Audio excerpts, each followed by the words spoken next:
Hello, my name is Amanda Chaff, and this is my week 3 submission for Project and Portfolio 4. My level is based off of a Japanese tea garden, and the plot behind my level is the main character Jiro is in search of his lost memories. The required objective is to collect all 3 of his lost memories in order to open the door to the pagoda that you see at the other side of the level. And the optional objectives we will explore here together. So in the beginning here, the player will have their 3 paths laid out to their left, right, and front. These will be the introductory and practice mechanics that they will encounter for the required portion of the level. If the player goes forward to which would be path 2, they'll see this lantern, which will prompt them to press E to light. Pressing E lights the lantern as well as unlocks this chest. And there's a collectible coin inside, which I'm calling yen. And then in the bottom left corner, the player will see that they have collected 10 yen by opening that chest. And as well, you'll be able to see how many memories that they have collected and their ultimate goal being 3. So as well, the player will be able to find yen around the level. However, these are only worth 1 yen instead of 10. So the chests open and provide you with 10 yen. The ones found around the level are 1.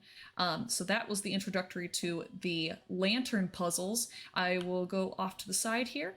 The player will see that there is a statue. If they approach the statue, it will also prompt them to press E for a blessing. This is also one of the optional mechanics that the player can encounter, as well as the introductory puzzles and the yen collection. Those will be the 3 optional objectives. So pressing E for a blessing, they will see the particle effects around them, as well as some nice chimes that will occur. So that is optional as well. They will find statues throughout the level. Here's some more yen.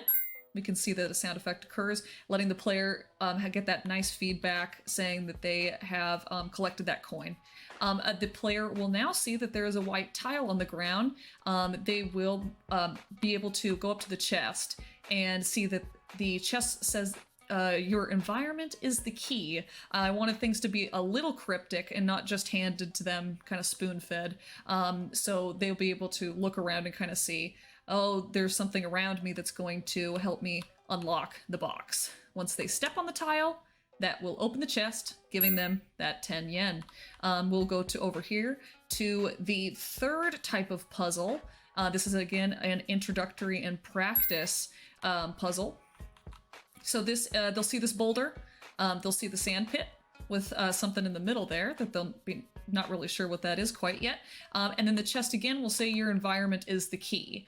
So the player will be prompted to look around, see what they can interact with, and go ahead and try to move the boulder. Once they push this onto that sand pit, that sound will activate, letting them know that something has occurred. That is the pressure plate going down the boulder, pushing down the pressure pad, opening the chest, allowing them to collect that 10 yen. Now the player will be able to choose where on the map they'd like to explore next. Again, they can do anything in any order. These beginning puzzles are absolutely optional, but let's go over here to the step up from the first stone boulder puzzle. Again, can collect some more yen, and the player can go up to the chest, and it says the stones are particular. So the player will know from the first version of this puzzle that they need to roll the stones onto the sand pits. However, the stones, they're a little picky, and they would like to be on a certain pressure pad. If the boulder, this boulder in particular, is moved onto this pressure pad, it will not make a noise and not activate the pressure pad. Same for these 2 over here. The player will need to figure out on their own that this stone goes over to that pressure pad, and the stone over here goes on this pressure pad, unlocking the chest. Once the stones are on their proper pressure pads, the box will open, revealing a new type of collectible, and this will be one of the memories. As you can see, a nice whooshing sound occurs, as well as that glow, the disappearance of the memory showing it's collected, as well as the UI showing at the bottom left corner that one memory has been obtained. Once the player has gotten that memory, they can move on forward. Here's another statue with another blessing for you. And we can grab some coinage on our way over to the next portion of the game. Let's go on over here to the next type of pressure plate puzzle. The player will see that there's another chest. Says your environment is your key. They've seen that before, so they know to look around.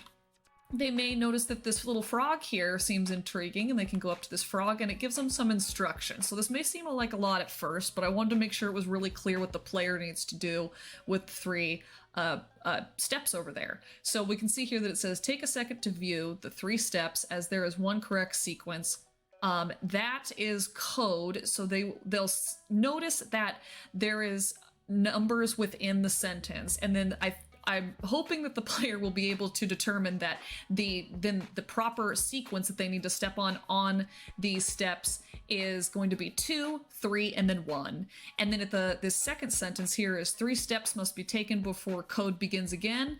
That's to let them know that if they try to enter part of a code and they've gotten it incorrectly, that they will need to complete a sequence of 3 numbers before that puzzle will be able to reset, and they can type in the correct password. So let's go ahead and hit these plates here in that order. And you can see the box will unlock. So we can go ahead and grab that next memory. Nice whooshing sound.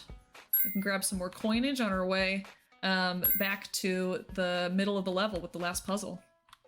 Another statue here for some blessing. Grab some more coinage on your way over. And all right, last puzzle here with our last memory in the box. The box will prompt the player with another cryptic message of all flames ablaze. They will see that there are 3 lanterns here instead of just 1 like the intro puzzle.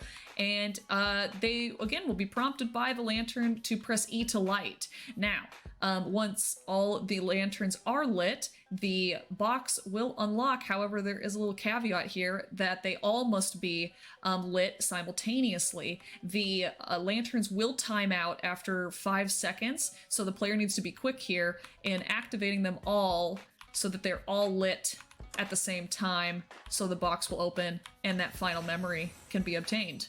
After the memories have been obtained and the player is finished collecting the coins that they want to collect, getting as many blessings as they would like to get from the statues, and finishing all of the puzzles they would like to, they can go up to the door here. And it will unlock, allowing the player to go inside. There's also some coins throughout the pagoda, just if they would like to grab any more coins. Player is welcome to.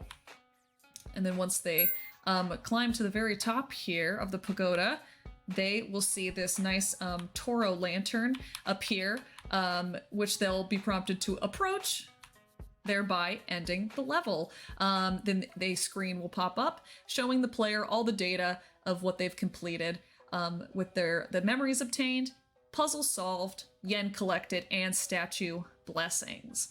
Thanks for watching.